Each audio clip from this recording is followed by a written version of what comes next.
Hello and welcome to the Stars, Goddesses and What's for Tea podcast. My name is Samantha Selby and I am known as the astrological energy healer and channel for star goddess activations. I help the plate juggling women, the ones who really make the world go round, to lead a more spiritually aligned life, to recognise themselves as the goddesses that they truly are. I will be bringing the sometimes complicated concepts of astrology and energy healing down to earth and making them relevant to you and your life. If you haven't already, click on the link in the show notes to download my simple 2-step energy cleansing and alignment ritual so you can have your best day every day. Using the power of the planets, astrology and energy healing, you can take the inside track in your life and follow your soul pathway to the next level of soul ascension alongside human level health, wealth and happiness. So let's dive into all of this juiciness in today's episode. Hello and welcome to episode 7, Astrology as Alchemy, the Sun. So astrology is all about transformation and change. Astrology, it's something that you study. It's something that you practice. It's a way of life, really. It's an approach to life. Astrology can give us answers. It can open up possibilities. Astrology ultimately is the energy of alchemy. Astrology encompasses all of the forces of creation, the elemental energies of fire, earth, air, and water. It encompasses the concepts of masculine and feminine energy, the movement, the ever-flowing movement of life itself, of the universe. And when I first explored and kind of come to that concept that astrology is alchemy, it blew my mind. I mean, when I first started exploring astrology, it was as I shared in the first episode, it was around my friend's kitchen table and I was just interested in it. But as I delved deeper, as I explored more, the power of transformation, the power of possibility just grew and grew for me. And when I read this phrase, astrology is the energy of alchemy, many, many years ago, at first it didn't land. And then over time, it's become more and more embedded in my understanding and exploration of astrology, the study of the stars, the planets, the sun and the moon. And when we look at alchemy from a historical perspective, we think of, kind of the magicians who were trying to turn lead into gold, hidden away, bubbling cauldrons, flasks of liquid, all different colours.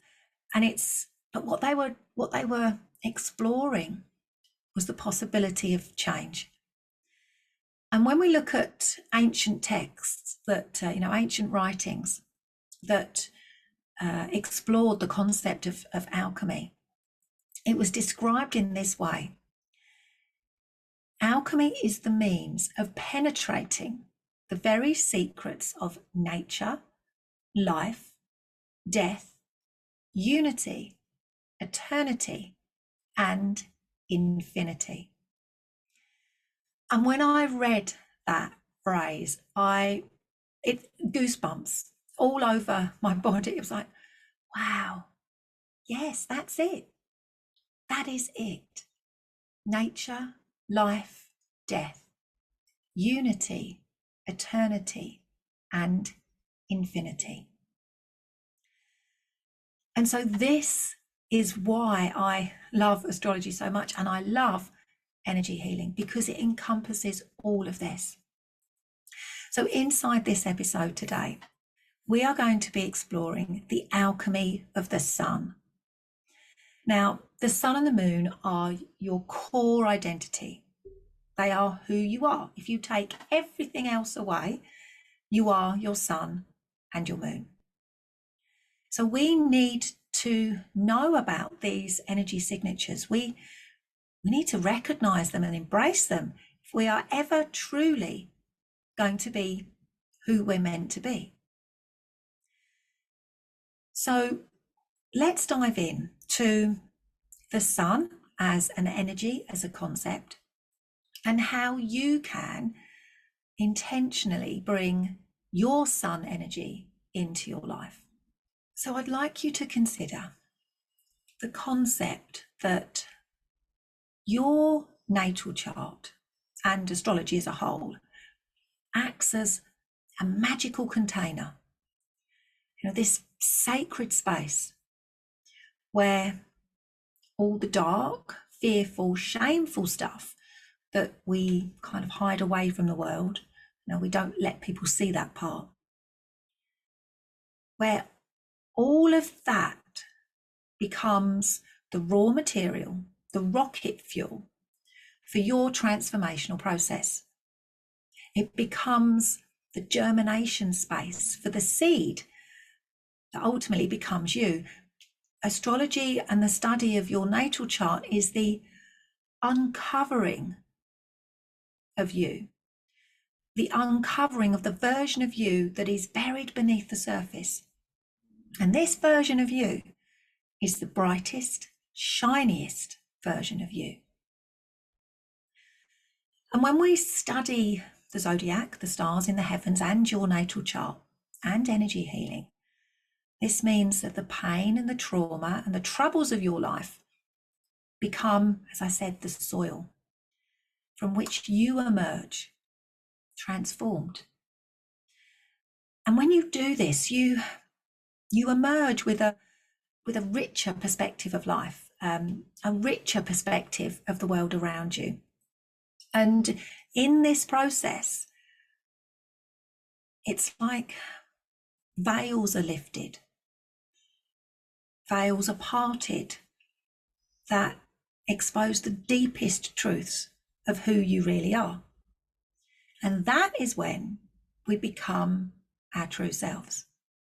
When we recognize the shadow, the darkness, and it's not about letting that go, it's about integrating it. It's about making it part of us, making it part of you. So astrology is really the study of patterns and cycles. It's the study of what's gone before and what's going to come. And when we track planets in the heavens, through very clever mathematics, that's not me. I'm so glad I live now where I can press a button on a computer. I don't think I would have wanted to have been an astrologer, 200, 500, 1,000 years ago. They really had to be very clever with numbers and maths. A lot of Virgo energy. That's not me. But astrology is about patterns and cycles. The patterns and the dance of the planets, your planets in your natal chart. Because your planets in your natal chart are your personal psyche. They are the members of your inner boardroom. And I imagine them dancing across the heavens, kind of linking arms with each other, doing a little jig, spinning around in a circle, separating and moving away and then coming back closer together again. And each time they meet, they have a chat about something else. It's like, oh, hello, haven't seen you before. God, it's a long time since I've seen you. And then, oh, hello, meeting you again. And each time they come together, it creates a different energy, a different relationship. Another part of the conversation is revealed. So each planet is on its own pathway. And as I've said, that pathway can be mapped and plotted. This is what astrology is. It's the mapping, the plotting, the exploration of this dance across the heavens. And all of the planets create their own beautiful, stunning patterns. One of the most incredible to watch, and you can Google this, you can go on YouTube, is to watch the dance of Venus. And it creates the flower of life, which is part of sacred geometry. It's all connected. And so it is the patterns and the cycles of astrology that make it so incredibly informative, can tell us so much, but it's also why it opens up so much possibility. So when we look at the patterns and the cycles of within astrology, the number 12 is really prevalent. There are 12 signs, there are 12 houses. We can see those signs and houses as 12 stages of initiation, 12 gateways through which you walk through on that journey to becoming more complete, more aware, more compassionate, a better human being, a more evolved human being. And the number 12 runs through our mythology as well. So there were 12 gods and goddesses that made up the pantheon of Mount Olympus. There were 12 labours of Hercules. There are 12 tribes of Israel. There were 12 seats at King Arthur's Round Table. And so the number 12 and the 12 signs gives us 12 different perspectives, 12 different energy signatures. But it's not just those 12 energy signatures, it's the way they fit together. There are said to be 8 billion entirely different natal charts, 8 billion different possibilities. That's huge numbers of possible outcomes. So I'd like you to think about these 12 perspectives, these 12 signs as a round table. And each sign brings its own contribution. It brings its own energy. It brings its own frequency and vibration. And because it's a round table, there isn't one energy solely in charge, which means there isn't any fighting or jockeying for position. It means that there can be a juiciness of tolerance and compassion, of energies moving over to allow the next one to come into place. And we might go, yes, my God, that's what I want. Why can't we have that? I mean, it sits there, all of the 12 signs of the zodiac that move and turn and evolve. That's what we want. We all want more compassion and more tolerance and more love, because that's the basis of community and the energy of the collective. But in most cultures, most mythological stories, the number 12 doesn't stay the number 12. There is a 13th member. And so when we consider this 13th member in the many, many stories and cultures and the myths of the world, it breaks up the symmetry of the 12, the equal circle. The 13th member acts as a wild card, an energy that does what it wants, really. And this 13th energy it's not invited to this solar driven assembly. This 13th energy can be rejected, it can be outcast, abandoned, discredited, sent away. So when I talk about the solar assembly, what I'm meaning is our solar system revolves around the sun.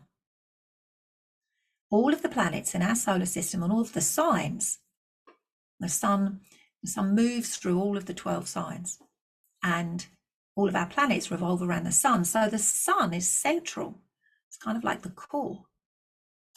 And interestingly, there is said to be 13 signs of the zodiac. I'm going to come to that.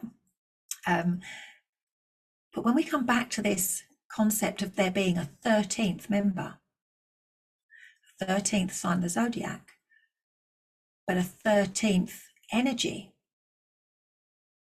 we have to explore the moon, because there are 13 moons in the time it takes for the sun to travel through all of the signs.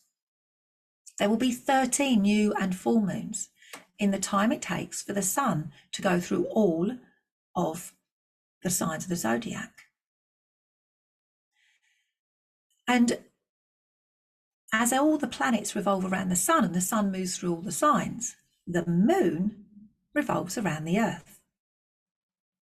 And this is pivotal to understanding our modern day astrology, because we have inherited a zodiac that has a patriarchal bias.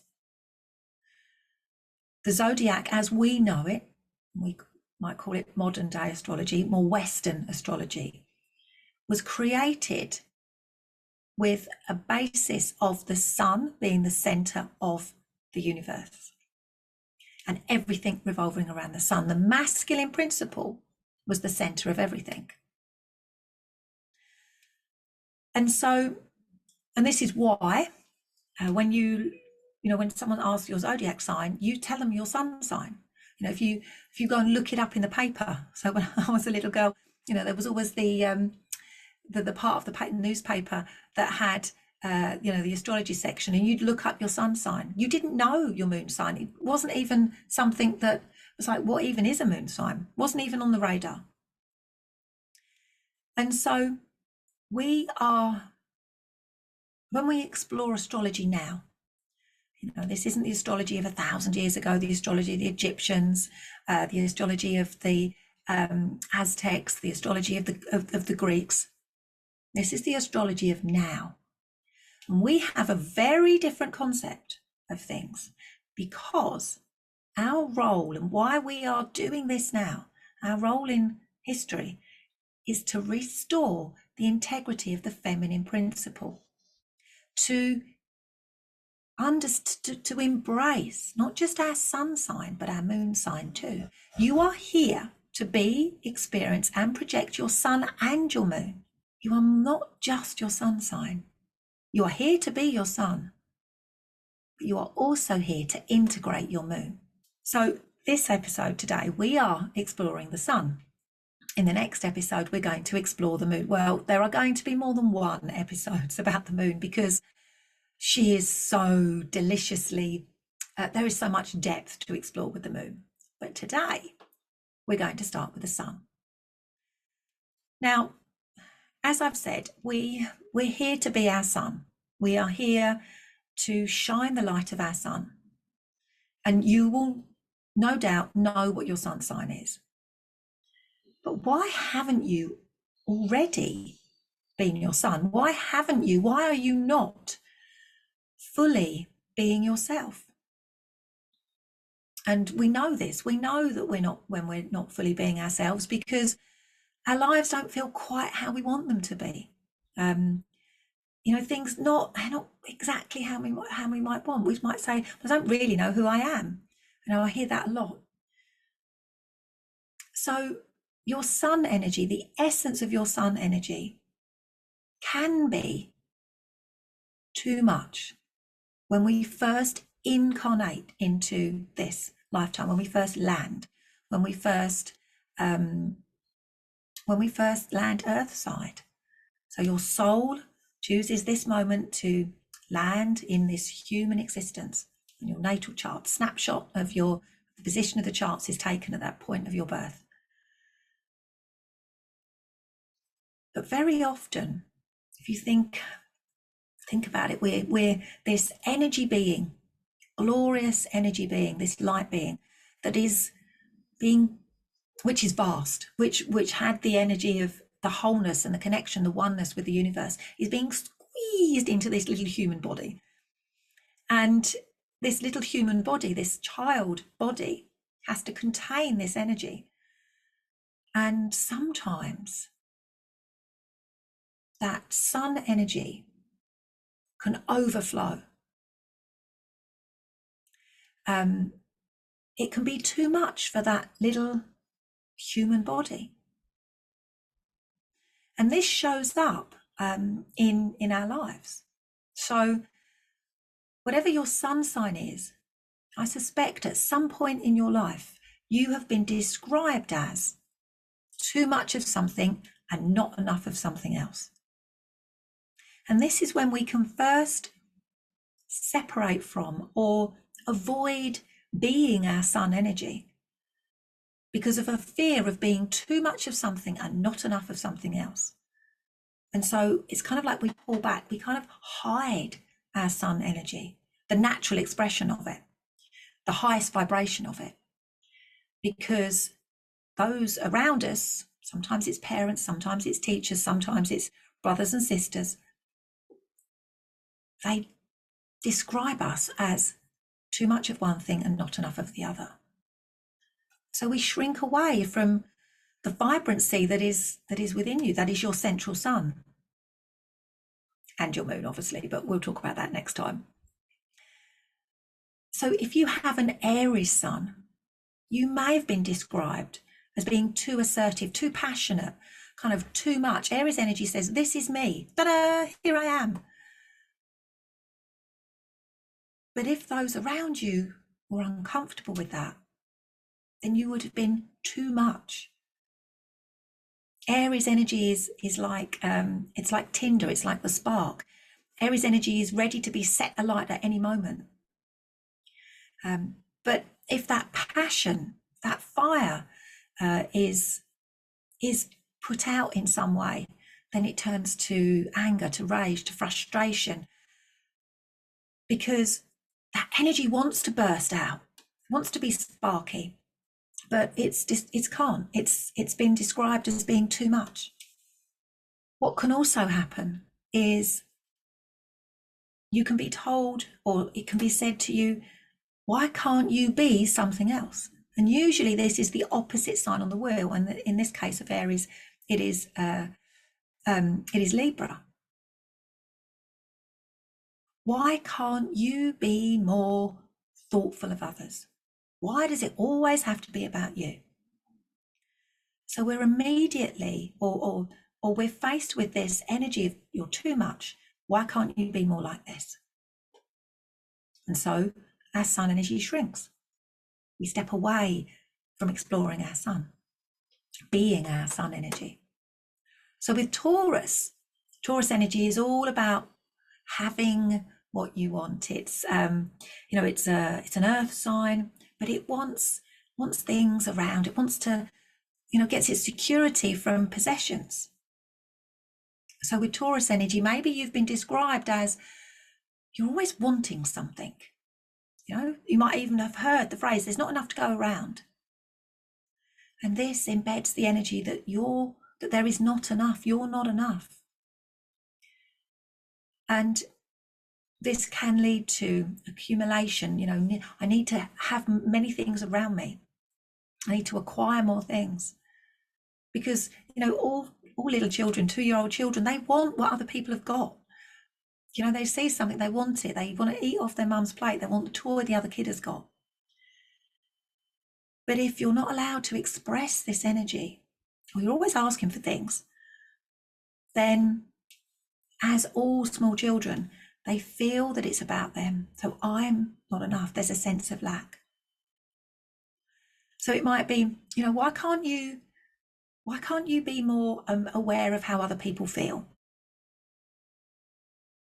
Is the question that you might be asked. Why are you always wanting things? Can't you ever give and share? Share with others. Come on, Taurus energy.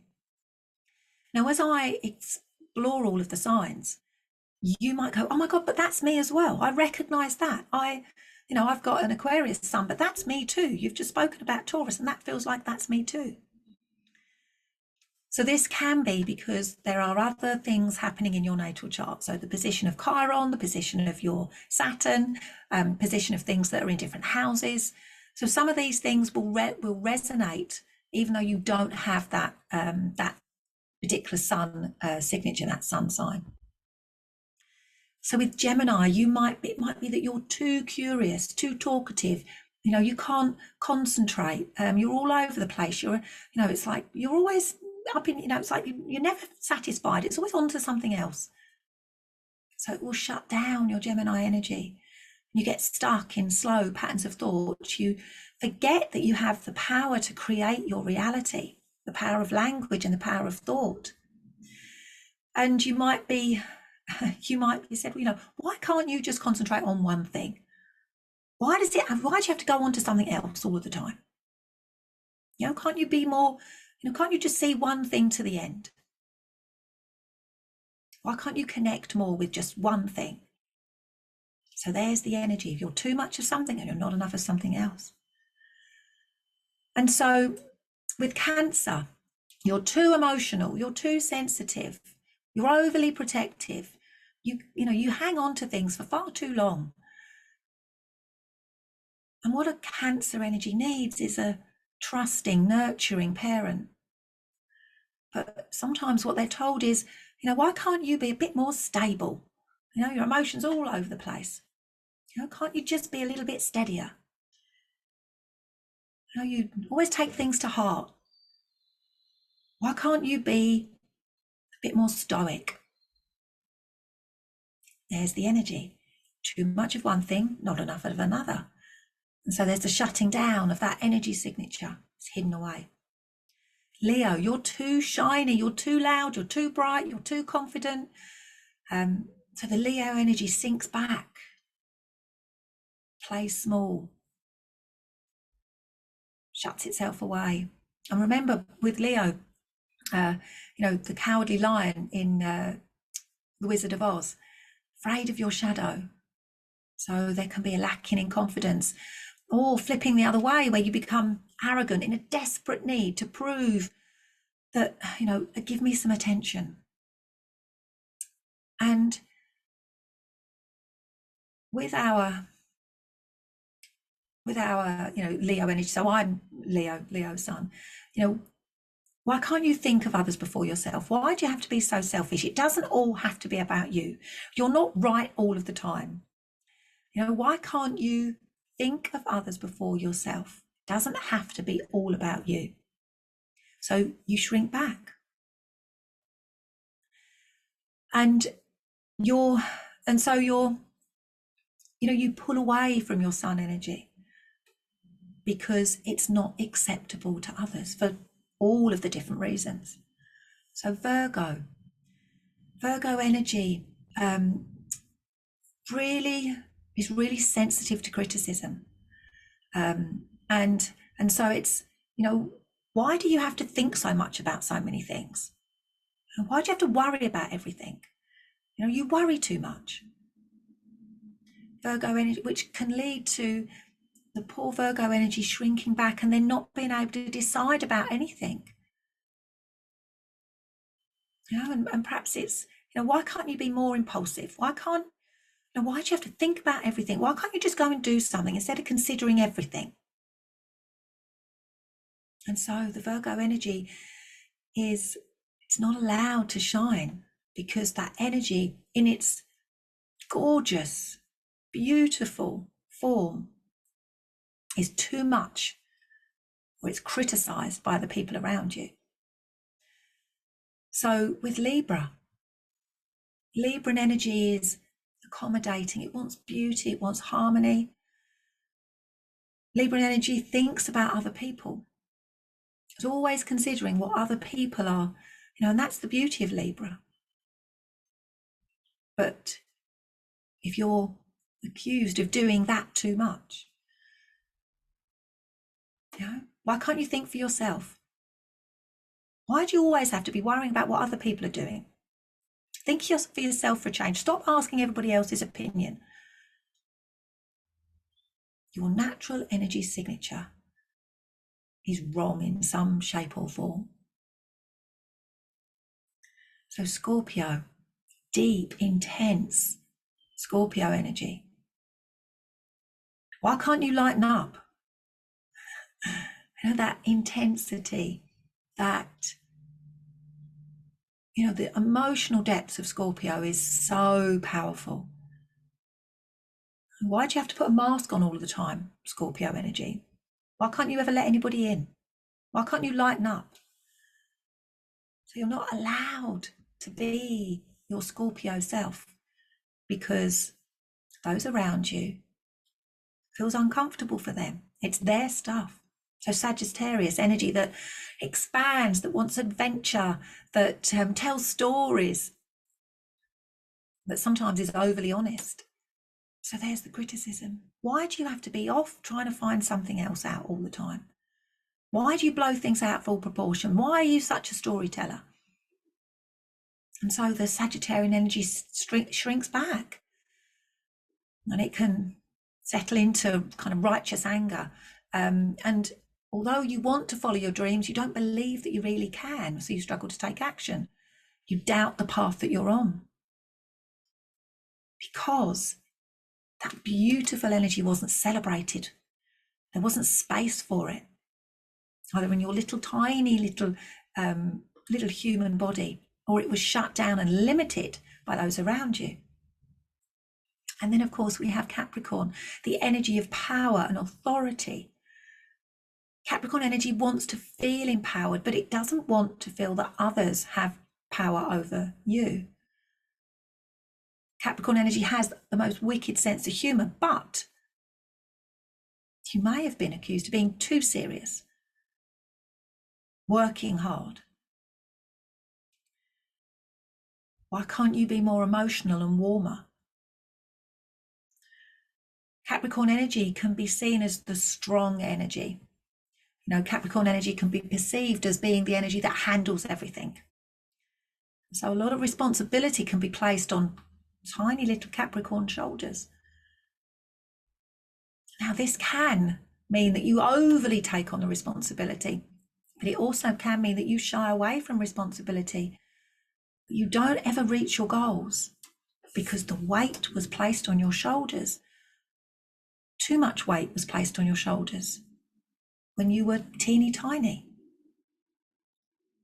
And so with Capricorn sun energy, it's, well, I can't show my emotions because I'm carrying the weight of everything. And then, of course, we come to Aquarius energy. And Aquarius energy can be the energy of detachment. Aquarius energy thinks about things. Aquarius energy is like, oh, wow, let me find out about this. Aquarius energy wants to be part of the group. But what if you weren't allowed in? What if you felt separate? What if you were told, why can't you be more down to earth? Why can't you think about yourself for a change? Why does it have to be always about everything else? Why are you so emotionally detached? We really want to see who you are. And then we have Pisces, daydreamy Pisces, sensitive Pisces, Pisces that's desperately afraid of losing things. Pisces energy that actually really would rather be away with the fairies in another universe, in another realm. Why can't you be more present? Why can't you be more grounded? Stop drifting away into dreamland. And so if our sun energy has been not allowed to be expressed for so many different reasons, we're limiting a huge part of ourselves. We're limiting ourselves from truly stepping into our identity, who we are. Because the sun is the CEO of our solar system. The sun is the CEO of your life. And if you are not fully embracing your sun energy, letting it shine, being who you are, it's like It's like running a big business or a company with no one in charge. There's no one steering the ship. And you'll see this with when the CEO resigns or something, and the company will still function. It's not going to fall on its knees straight away, but there's no evolution. It won't grow. It won't develop. It will stagnate. It won't be as successful as it can possibly be. So we need the sun in our life. You need your sun energy in your life, because it is the CEO. And without a CEO steering the ship will run off course. It will drift, and it could end up running aground. So how can you embrace more of your sun?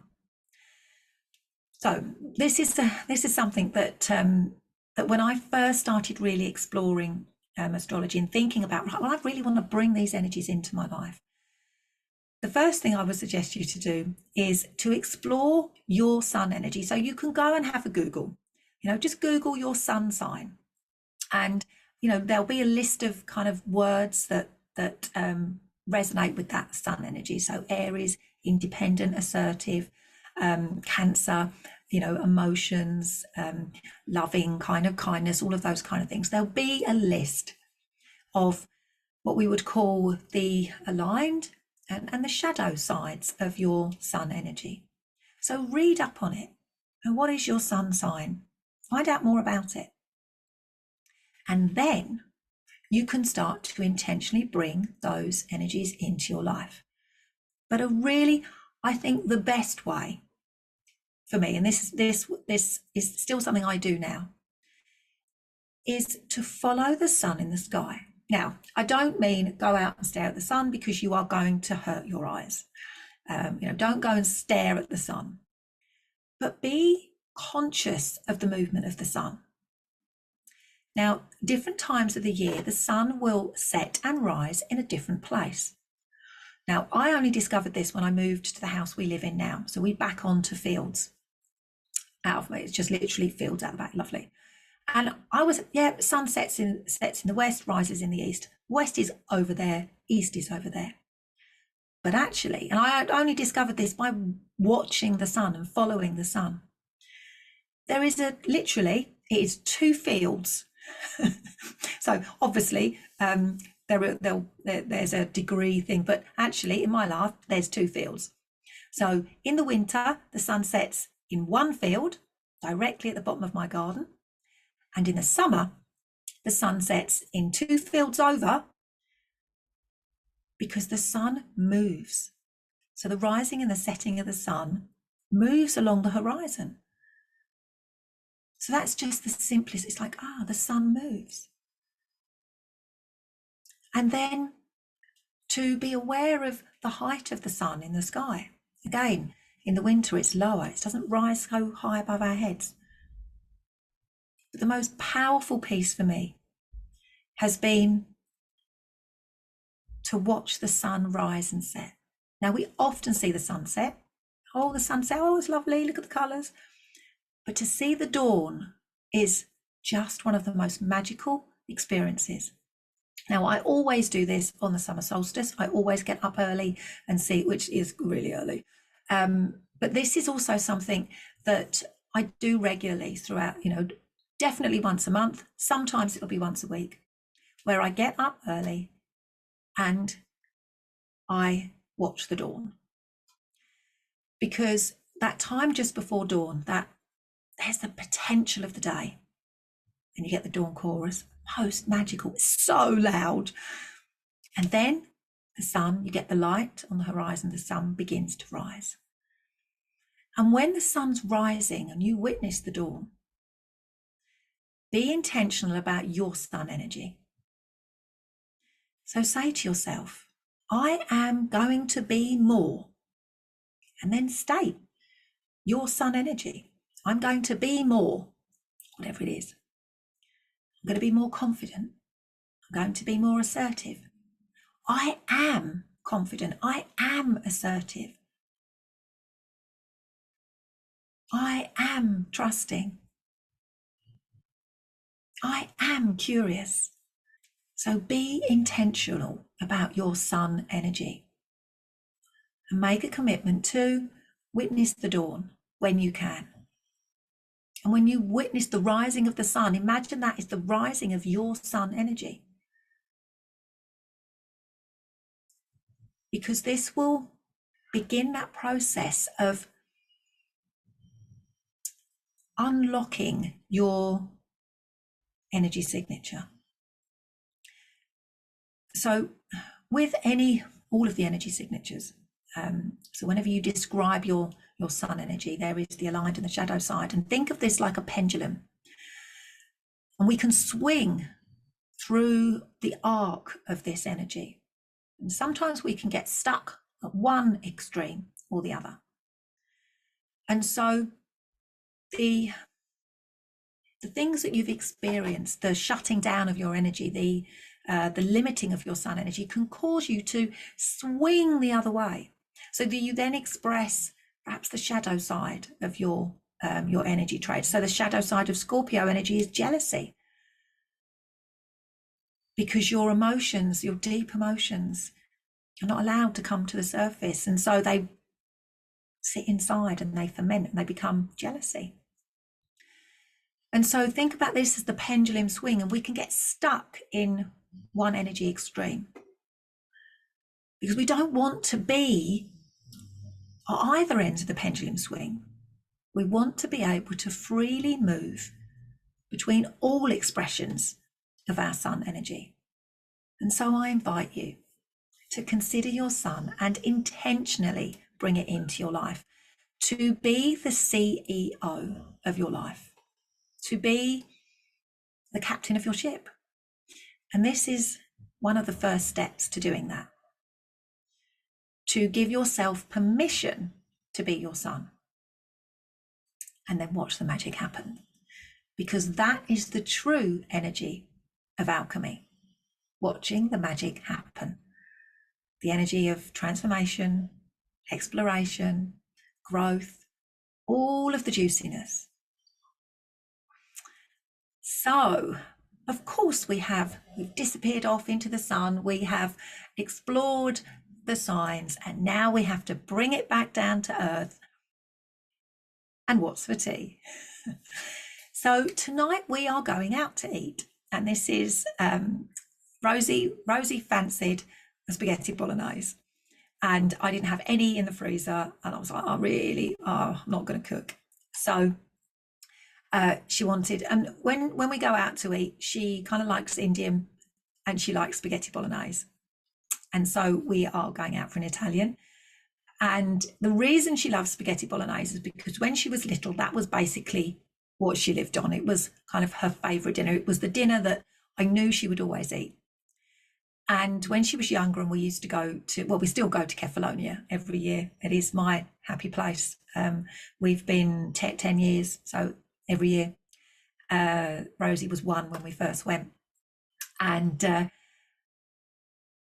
some years we've been twice. So, but when she was small, we knew she was never a chicken nuggets and chips girl, spaghetti bolognese. So we would go, wherever we were eating out, we always had to find somewhere that did spaghetti bolognese, and she would rate them. So we now have many tavernas on Kefalonia rated for their spaghetti bolognese. And the ones that we go in regularly know that she has spaghetti bolognese, and they make Rosie sized portions, because even a child's portion would be massive. Happily to say that she does explore much more with her food now, and she will eat fish and mussels and all kind of magic things like that. So we're not so restricted on the spaghetti bolognese, but if she wants to go out to eat here, we will often go out for spaghetti bolognese. So tonight we are having spaghetti bolognese. So until next time, when we will be diving into the energy of the moon and how you can bring the moon into your life in a much more intentional way, so you can discover the alchemy of the moon. So until next time, love and starlight from my heart to yours. Thank you for listening to today's episode. It's always good to hear what you think, so please let me know by leaving a comment. And if you loved what you heard, then it would be amazing if you shared it with your friends.